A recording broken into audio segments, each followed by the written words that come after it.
Crib එකේ නම තියෙනවා නම් ලෝන් එකක් ගන්න බෑ කියලා ඔයත් හිතාගෙන ඉන්නවද? එහෙනම් ඒ මතේ වැරදි. ක්‍රිබ් එක කියන්නේ මොකක්ද? Credit Information Bureau of Sri Lanka. එහෙම නැත්නම් ශ්‍රී ලංකා ණය තොරතුරු කාර්යාංශය.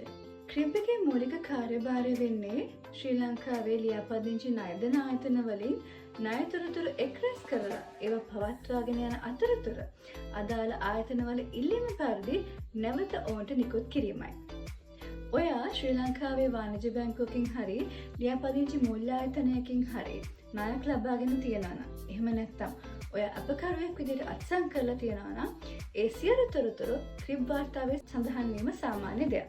ඔයාගේ නමට තියෙන loan, leasing, credit card, higher perches, gold loan මේ වගේ සියලු තොරතුරු.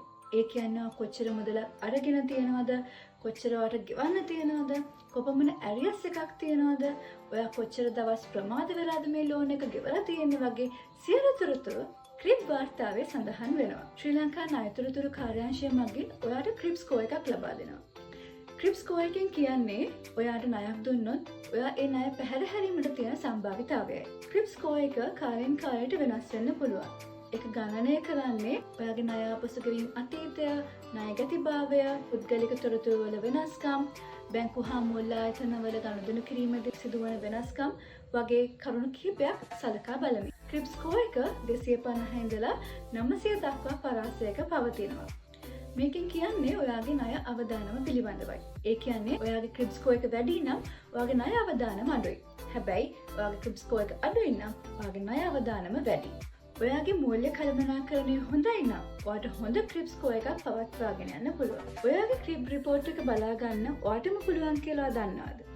අපි ඒකට කියනවා my report කියලා. my report එක ලේසියෙන් බලා ගන්න www.crib.lk වෙබ්සයිට් එකට ලොග් වෙලා ඒකේ my report icon එකේ තියෙන unregistered user click කරලා අවශ්‍ය උපදෙස් අනුව ෆෝම් එක fill කරලා ඔයාගේ email එකටම my report එක ගෙන්න ගන්න පුළුවන්.